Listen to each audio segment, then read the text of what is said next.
Here is the name of each grain, 20. There are 20 kinds of rice in this picture, just as the same as the number of grains in this picture. I know it is hard for you to identify all kinds of rice in this picture. Even for me, I've done research on this topic for 1 year. I still cannot recognize all of them. There are too many kinds of rice in the world, and we don't have time to remember all of them. So if there can be a machine identify the rice automatically, that will be very helpful for us. Here's the topic of my research: identify rice grain of various cultivars using machine vision. In the following 12 minutes, I'm going to show you how we apply machine learning and image processing to identify rice grain of different cultivars. I will begin by filling you in on the background of the sample that I used in this research, and then I will go on to talk you through the procedure of trace quantification and image processing strategy. After that, I will show you the result of the identification by support vector machine. In this research, we have 3 main objectives. The first one, which is also the main objective of this research, is to identify 45 different rice cultivars using image processing and machine vision and machine learning. But before we do this identification, there's another 2 things we have to accomplish first. The first one is to develop a microscope image system for acquiring grain images and to quantify the trace of rice grain. The scientific name of the rice that I focus on is Oryza sativa. Oryza sativa have 2 major subspecies. One is the stinky short grain Japonica variety, and the other one is non-sticky long grain indica variety. We can sort Oryza sativa into 5 groups: temperate Japonica, tropical Japonica, and aromatic comprise the Japonica variety, while indica and Australia comprise the indica varieties. And in my research, I randomly choose 45 kinds of rice, and 7 from Australia, 10 from indica, 8 from tropical Japonica, and 10 from temperate Japonica, and 5 from admixture. I take 50 grams of each cultivar as the sample of this research, and the grams are acquired from the International Rice Research Institute and reproduced by Kaohsiung District Agricultural Research and Extension Station in Taiwan. The reproduction was performed in a greenhouse, and the grain was dried to the moisture content about 13%, and is stored in a refrigerator at 4 degrees Celsius before we take a picture of them. This is an image system constructed by our own. We use a digital camera, Canon EOS 450D, adapted with a microscope. The objective length of which is 2 times objective length, and we use the LED ring illuminator as our light source. And the whole image acquisition procedure are conducted in a black chamber to prevent stray light. And before we acquire the image, the system was calibrated with a standard color reference board to acquire device-independent color parameters. Here's the procedure of our experiment. We prepared 50 grams of each cultivar as the input of our image system. Then we acquire the image by the system and quantify the trace by image processing. Finally, we use quantified trace to build a classifier to identify 45 kinds of rice. Before we start to extract the trace of the rice grain, there's a problem we have to solve first. Because the depth of the focus of the microscope is too shallow, we can only focus on the surface or the edge. So we have to fuse an image set to get a sharp image. In my research, I decided to fuse 2 images to get a sharp image. So do the image matching before we fuse the image, because we have to make sure the two images can overlap very well. And then we pick up the clear part of each image to produce a new sharp image. As you can see, we put the focus on the edge of the grain when we take this picture, but so the surface of the grain is blurred. Or this time we put the focus on the surface of the grain, but the edge of the grain is blurred. So we fuse these two images together, all pixel focused image, just like this one. The quality is better than before, and all pixels are focused. And we apply K-means clustering algorithm on this image to separate the foreground and background image. But as you can see, there is some brush on the edge of the grain. It will be selected as the foreground image. That affects us to detect the real edge of the grain. So we use closing algorithm to eliminate the brush. So here's the result of the closing algorithm. The edge of the grain is detected very well, and we can see, and we can use this image to extract the morphological traits and define the ROI of quantified color traits. So here are the traits that we can quantify from the image. Some of them might not be so straightforward. So let me explain what they are. The major axis was defined as the line connecting the O and the pedestal points, and the major axis was defined as the line perpendicular to the major axis with the longest segment intersecting the grain. The major and minor arc were the long and short contour segments of the grain between the O and the pedestal points. And in this picture, major arc is shown in blue, and minor arc is shown in green. The radii was the distance between the contour point and the geometric centroid of the grain. And the L1 represents the length of stereogram, which is on the major arc, and L2 represents the length of stereogram, which is on the minor arc.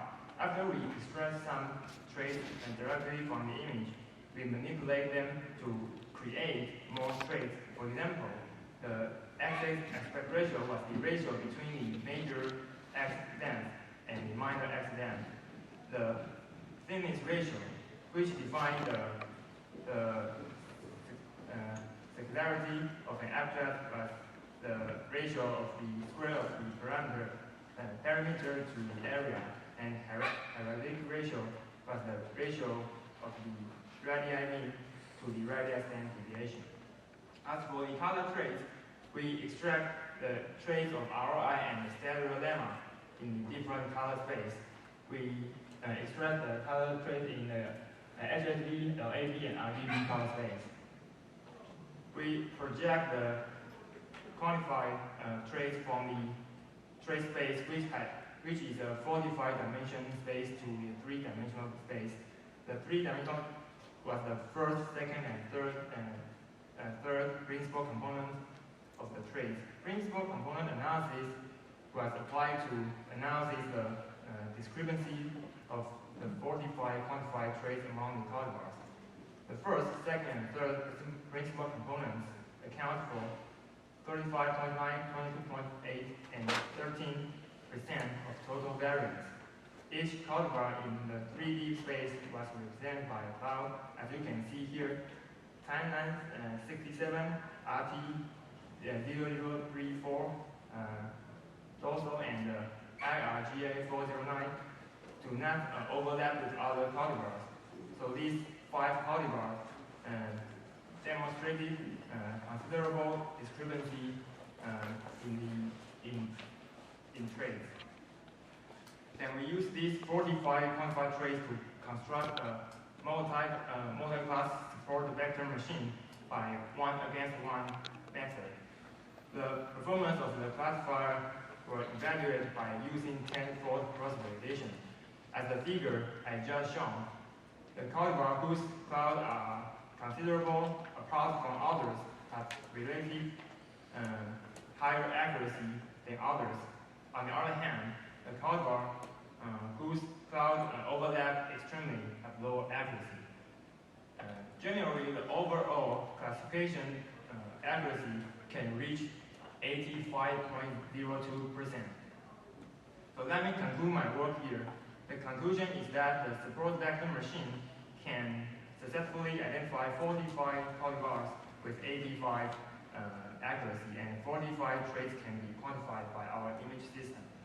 In the future, we plan to select the most representative traits among these 45 traits, and then we want to find the association between the phenotype and the genotype of grains.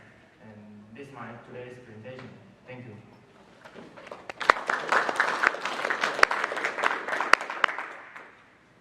Okay, we do have time for questions.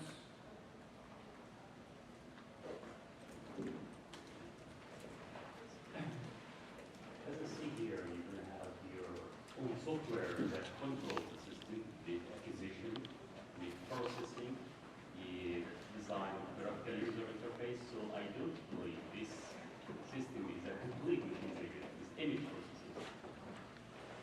The computer vision system, not the machine vision. The machine should be complete design for the machine that acquires the image and analysis and takes it.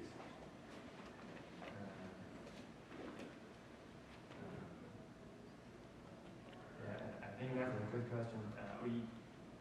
We manually take a picture by our own, and we use the image as an input to train a machine learning algorithm to identify the rice, the cultivar of the rice.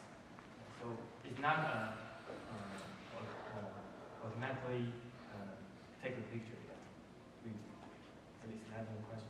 Because all processing made offline in a computer, after you acquire the image, you process the image offline, not in your own software you design the machine. I think if our this machine learning algorithm is the accuracy can be the result can be stable, and then we can use and build a system that can take the image directly and put it to classify.